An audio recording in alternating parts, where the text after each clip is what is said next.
Shalom semuanya. Hari ini adalah Jumat Agung, di mana kita memperingati kematian Tuhan Yesus.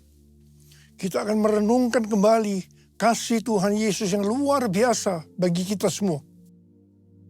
Yohanes 3 ayat 16 berkata, "Karena begitu besar kasih Allah akan dunia ini, sehingga ia telah mengaruniakan anak yang tunggal, supaya setiap orang yang percaya kepadanya tidak binasa, melainkan beroleh hidup yang kekal." Ada apa dengan manusia sehingga Tuhan Yesus harus datang dalam dunia ini? Alkitab berkata, semua orang telah berbuat dosa dan telah kehilangan kemuliaan Allah. Upah dosa adalah maut, mati, tempatnya di neraka. Neraka adalah tempat yang sangat mengerikan. Jangan sampai masuk neraka. Karena itu Tuhan Yesus datang ke dalam dunia ini untuk menyelamatkan kita semua. Bagaimana cara Tuhan Yesus menyelamatkan kita? Alkitab berkata, Tuhan Yesus yang tidak mengenal dosa, dijadikan dosa oleh karena kita semua.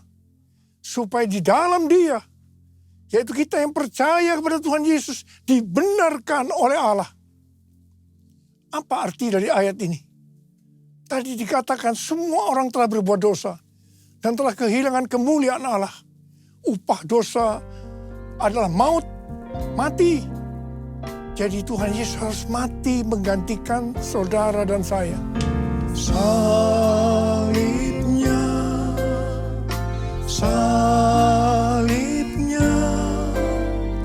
selamanya mulia. Dosaku disucikan oleh darah Yesus. Kalau kita melihat cara mati Tuhan Yesus, saya katakan sangat-sangat tidak manusiawi.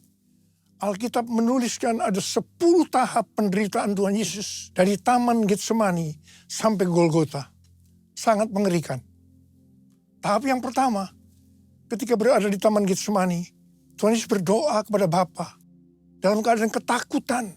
Sampai peluhnya seperti tetes-tetes darah yang jatuh ke tanah. Pada saat itu seorang malaikat turun untuk menguatkan Tuhan Yesus. Tuhan Yesus berdoa kepada Bapa, "Ya Bapakku, jikalau sekiranya mungkin, biarlah cawan ini lalu daripadaku. Tetapi jangan seperti yang ku kehendaki, melainkan seperti yang kau kehendaki."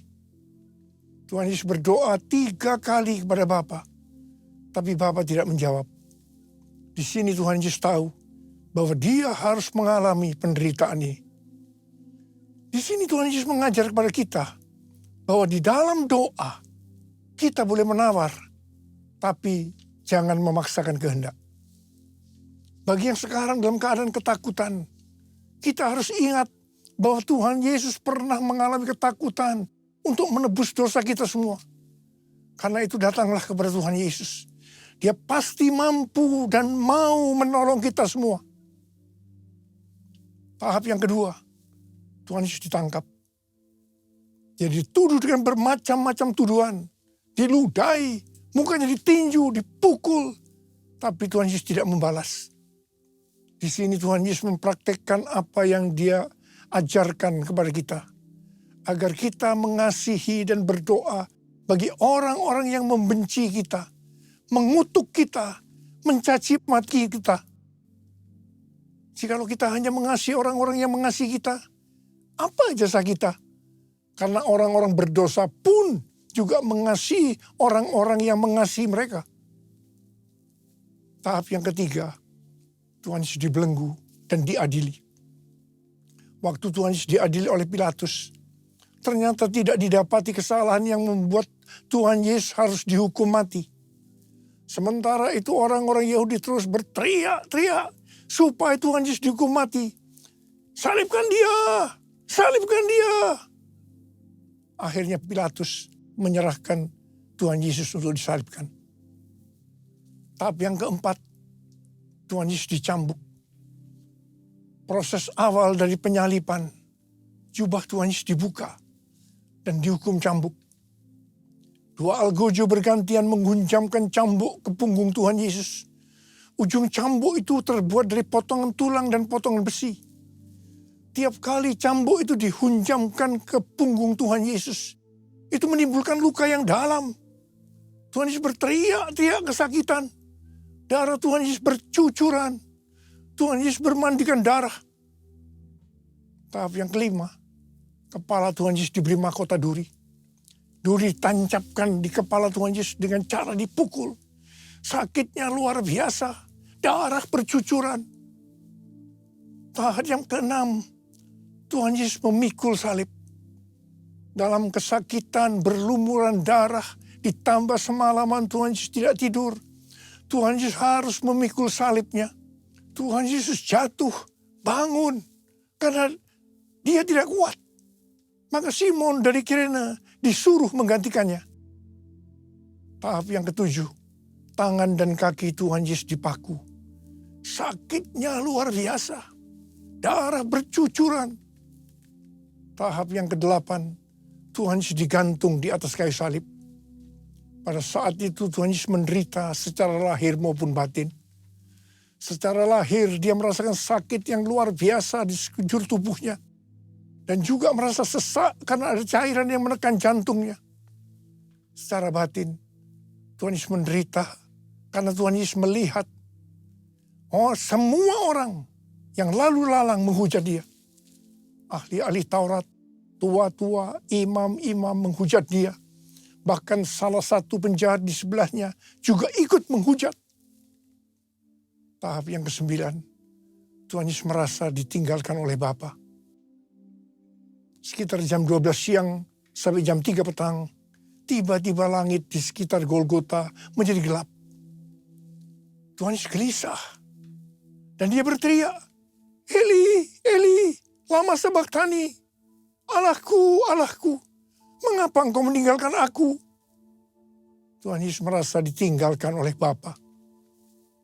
Orang yang berdosa pada hakikatnya dipisahkan dari Bapa.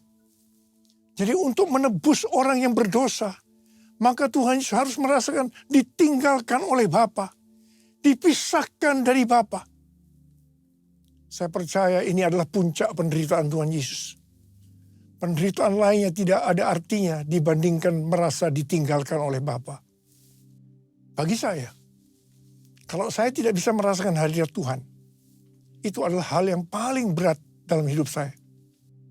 Karena itu saya selalu setiap hari menjaga langkah-langkah dalam hidup agar saya terus mengalami hadirat Tuhan. Kalau ada dosa, harus cepat diselesaikan supaya terus merasakan hadirat Tuhan. Saya berharap kita semua juga melakukan hal yang sama seperti itu. Kalau ada di antara kita yang sudah tidak merasakan hadirat Tuhan, dan kita menganggap itu hal yang biasa, kita harus bertobat. Tidak ada yang lebih berbahagia daripada kalau kita berada dalam hadirat Tuhan. Sebab kita berkata, di hadapanmu ada sukacita berlimpah-limpah. Artinya di dalam hadirat Tuhan ada sukacita dan kebahagiaan yang berlimpah-limpah. Tahap yang ke-10. Tuhan Yesus berkata, sudah selesai. It is finished. Ya Bapa, ke dalam tanganmu kuserahkan nyawaku. Lalu Tuhan Yesus mati. Pertanyaannya, mengapa Tuhan Yesus harus mati dengan cara demikian? Mengapa tidak dengan cara yang mudah? Dipenggal kepalanya, selesai. Mengapa Tuhan Yesus harus mati dengan bermandikan darah? Alkitab katakan, tanpa penumpahan darah, tidak ada pengampunan dosa. Untuk mengampuni dosa saudara, dosa saya.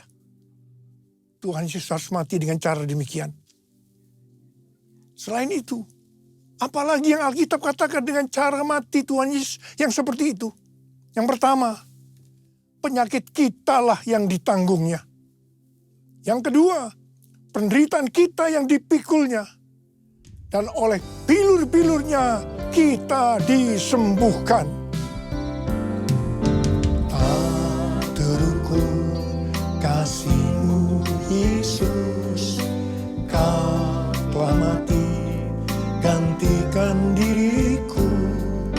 Kau curahkan darah-Mu untuk tebus dosaku. Layaklah Kau Tuhan dipuji dan disembah dengan segenap hatiku. Layaklah Kau Tuhan dipuji dan disembah dengan segenap jiwa ragaku. Dengan segenap jiwa ragaku. Tuhan Yesus mati karena dosa-dosa kita. Dia dikuburkan, tapi pada hari yang ketiga Dia dibangkitkan. Haleluya! Tuhan Yesus tidak selamanya mati, tapi pada hari yang ketiga Tuhan Yesus dibangkitkan. Apa yang Alkitab katakan kalau sampai Tuhan Yesus tidak bangkit? Yang pertama, sia-sialah pemberitaan firman Tuhan. Saya di sini memberitakan firman Tuhan, tidak ada artinya, sia-sia. Tetapi puji Tuhan, Tuhan Yesus hidup. Tuhan Yesus bangkit. Pemberitaan firman Tuhan menjadi tidak sia-sia. Hal yang kedua, kalau sampai Tuhan Yesus tidak bangkit, sia-sialah kepercayaan kita. Dan kita akan tetap mati di dalam dosa-dosa kita. Demikian juga dengan orang-orang yang mati di dalam Tuhan. Mereka akan tetap binasa. Tetapi puji Tuhan, Tuhan Yesus bangkit. Kita tidak akan mati di dalam dosa-dosa kita. Tetapi kita akan bersama-sama dengan Tuhan Yesus selama-lamanya. Haleluya! Hal yang ketiga, kalau sampai Tuhan Yesus tidak bangkit, kita adalah orang-orang yang paling malang dari segala manusia. Tetapi puji Tuhan, Tuhan Yesus bangkit. Kita bukan orang-orang yang paling malang, tetapi justru orang yang paling beruntung dari segala manusia. Ada berapa banyak orang-orang yang paling beruntung dari segala manusia? Boleh angkat tangan kita. Sebab Dia hidup, ada hari esok. Sebab Dia hidup, ku tak gentar. Karena ku tahu Dia pegang hari esok. Hidup jadi berarti sebab Dia hidup. Hidup jadi berarti sebab Dia hidup. Hidup jadi berarti sebab Yesus hidup. Karena Tuhan Yesus hidup, maka ada hari esok. Karena Tuhan Yesus yang pegang hari esok saudara dan saya, Dia hidup. Dia berkata kepada kita semua, jangan kamu khawatir. Jangan kamu khawatir apa yang akan kamu makan, apa yang akan kamu minum, apa yang akan kamu pakai. Semua itu dicari oleh bangsa-bangsa yang tidak mengenal Allah. Tetapi Bapamu di sorga tahu, kamu memerlukan semuanya itu. Karena itu, carilah dulu kerajaan Allah dan kebenarannya. Maka semuanya, apa yang saya butuhkan? Apa yang saya butuhkan akan ditambahkan kepadamu. Yang percaya katakan, amin. Karena Tuhan Yesus hidup, maka mujizat-mujizat yang dilakukan oleh Tuhan Yesus masih ada sampai dengan hari ini. Orang buta melihat, orang lumpuh berjalan, orang tuli mendengar, orang mati dibangkitkan, orang kusta menjadi tahir, dan kepada orang-orang miskin diberitakan kabar baik. Karena Tuhan Yesus hidup, maka tema yang Tuhan berikan untuk tahun 2025 adalah bahwa tahun 2025 adalah tahun penuaian. The year of harvest. The year of harvest. Tahun 2025 adalah tahun penuaian jiwa-jiwa yang besar. Dan yang terakhir, sebelum Tuhan Yesus datang kembali, Roh Kudus Pentakosta ketiga sedang bergerak ke seluruh dunia. Harvest now. Jesus for everyone. Jesus for everyone.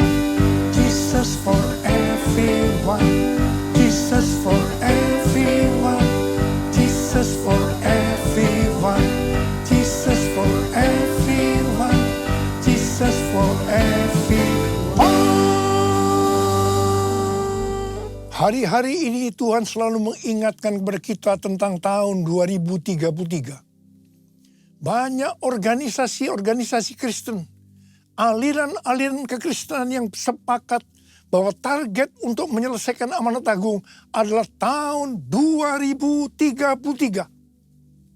Sesuai dengan Matius 24 ayat 14 yang mengatakan, kalau Injil Kerajaan ini sudah diberitakan di seluruh dunia, menjadi kesaksian bagi semua bangsa. Dengan kata lain, kalau amanat agung sudah selesai, baru setelah itu tiba kesudahannya. Baru setelah itu Tuhan Yesus datang kembali. Kata baru sesudah itu, tidak ada seorang pun yang tahu itu kapan. Bisa 1 hari, 1 minggu, 1 tahun, yang jelas tidak akan lama. Sebab Tuhan Yesus berkata, aku datang segera. 1 Petrus 4 ayat 7 berkata, kesudahan segala sesuatu sudah dekat. Karena itu kuasailah dirimu dan waspadalah supaya kamu dapat berdoa.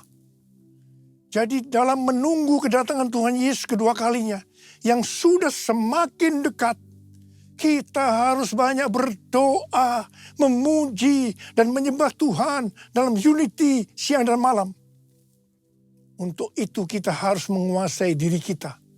Dan selalu waspada, artinya berjaga-jaga.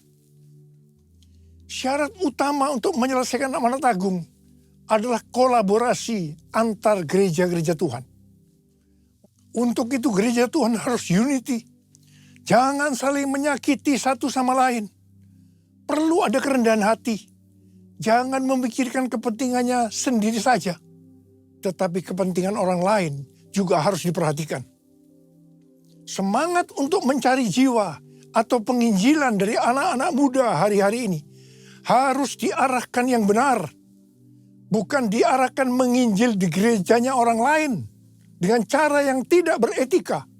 Ingat, iblis kalau tidak bisa menghambat penuaian jiwa, dia justru akan mendorong supaya penuaian jiwa terjadi dengan cara-cara yang tidak beretika, supaya terjadi kekacauan, sehingga kolaborasi tidak terjadi.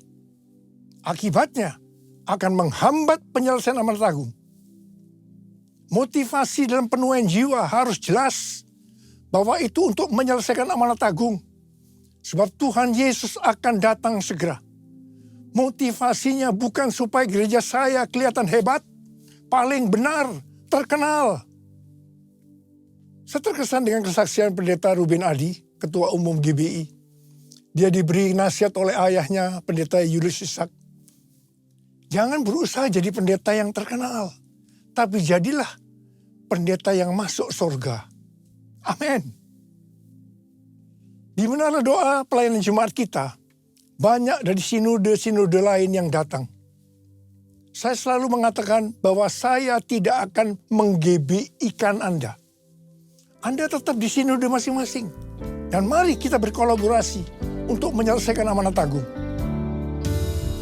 Satukan kami ya Tuhan, bersama dengan tali yang tak putus.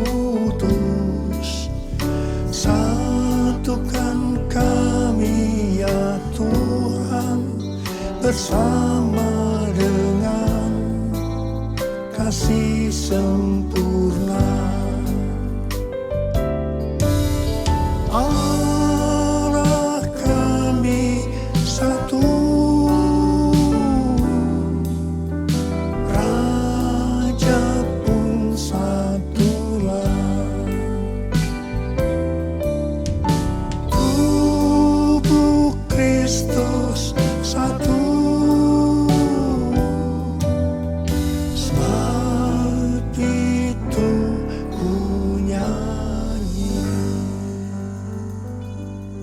Tahun 2025 adalah tahun penuaian berkat secara materi.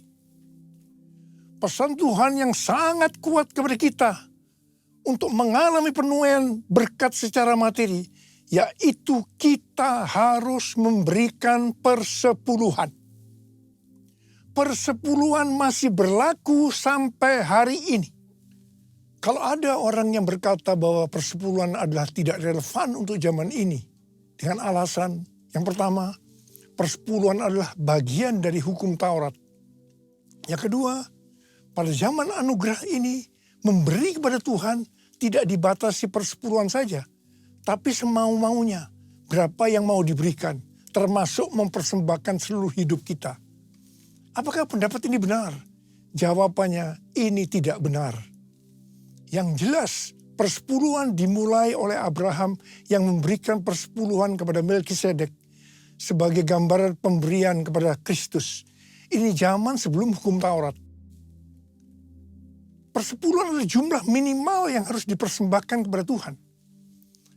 Nah, kalau yang minimal ini saja dipermasalahkan atau ditolak, apalagi yang lebih besar, bahkan mempersembahkan seluruh kehidupan ini. Itu bohong. Persepuluhan kita berikan karena kita mengasihi Tuhan. Dia terlebih dahulu mengasihi kita. Dia memberikan hidupnya untuk kita. Masakan kita tidak akan memberi kepada Tuhan? Bahkan seluruh hidup kita persembahkan kepada Tuhan. Jadi sekali lagi, saya katakan bahwa persepuluhan masih berlaku sampai hari ini. Sesuai dengan Maliakhi 3 ayat 8 sampai dengan 12. Kalau kita mempersembahkan persepuluhan, maka kita akan diberkati berlimpah-limpah. Kita akan disebut berbahagia karena kita akan bersuka cita. Haleluya. Pembayaran persembahan persepuluhan menyenangkan hati Allah. El Shaddai, El Shaddai, Allah Maha Kuasa. Dia besar, Dia besar, El Shaddai mulia. El Shaddai, El Shaddai, Allah Maha Kuasa. Berkatnya melimpah, El Shaddai. Berkatnya melimpah, El Shaddai.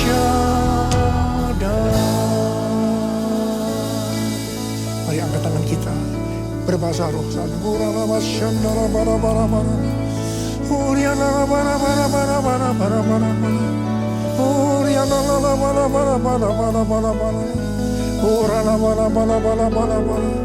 Tuhan, memasuki tahun 2025, tahun yang sulit ini Tuhan. Hamba-Mu tahu berkat-Mu melimpah buat anak-anak-Mu. Mereka yang memberikan persepuluhan akan Tuhan berkati berlimpah, limpah, limpah. Terima, terima, terima, terima, terima, terima, terima. Tuhan, makasih Tuhan. Terima kasih, terima kasih, terima kasih, terima kasih. Terima kasih, terima kasih Bapak. Terima kasih. Dalam nama Yesus, haleluya. Amin.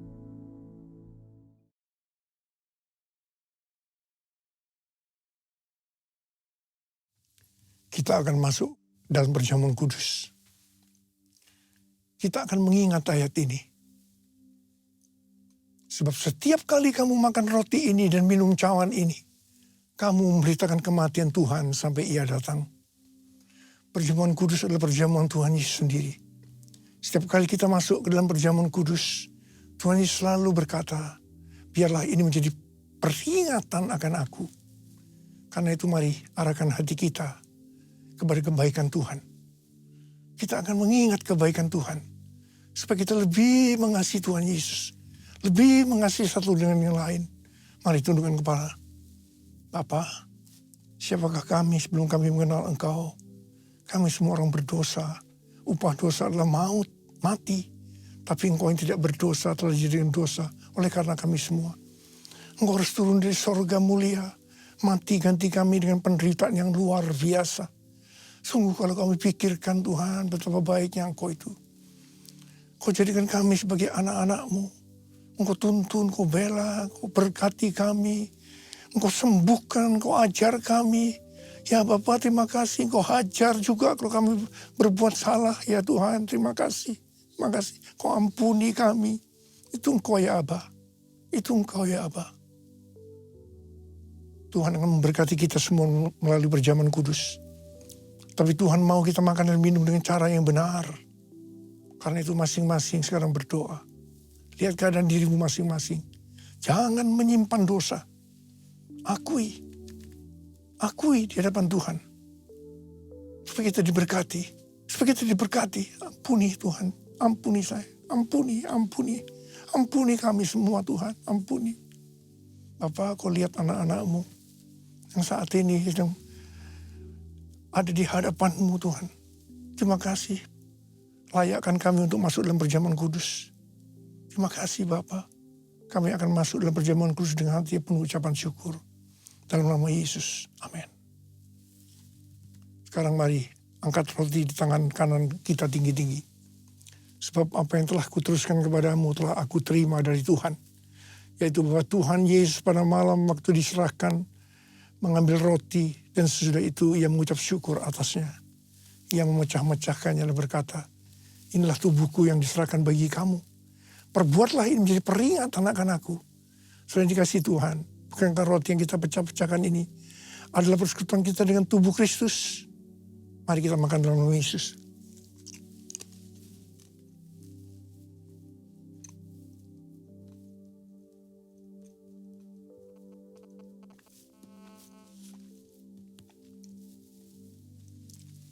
Angkat cawan di tangan kanan kita tinggi-tinggi.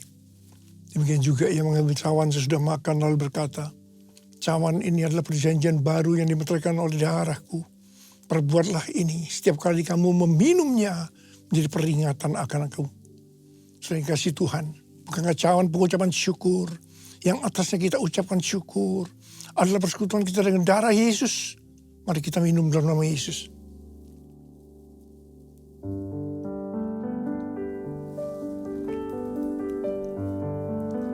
Ucapkan syukur dan terima kasih dengan suara.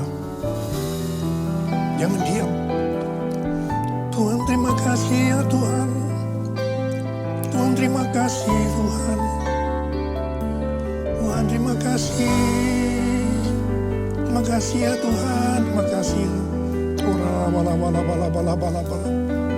Bapa berdoa buat anak-anak-Mu semua. Tuhan, Engkau jamah kami. Terima kasih Engkau mengurapi kami. Terima jamahan Tuhan hari ini. Terima. Terima pengurapan Tuhan. Terima. Oh, terima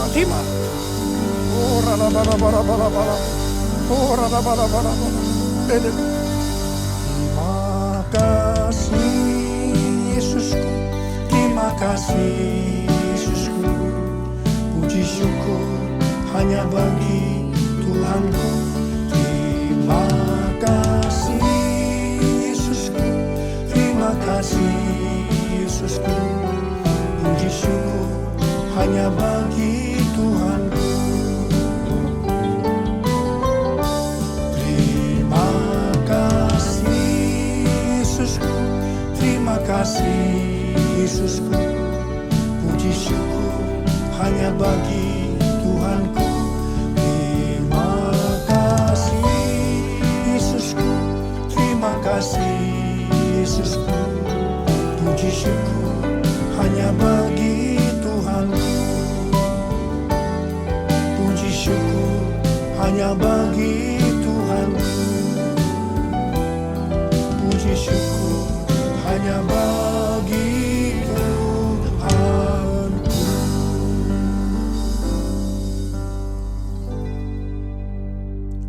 Sekarang terimalah berkat Tuhan. Kasih karunia berlimpah-limpah daripada Allah Bapa dalam Anak yang tunggal Yesus Kristus. Persekutuan yang manis dengan Roh Kudus menyertai kita semua mulai hari ini sampai Tuhan datang menjemput kita di awan-awan dan bahkan sampai selama-lamanya. Yang percaya bersama-sama katakan amin.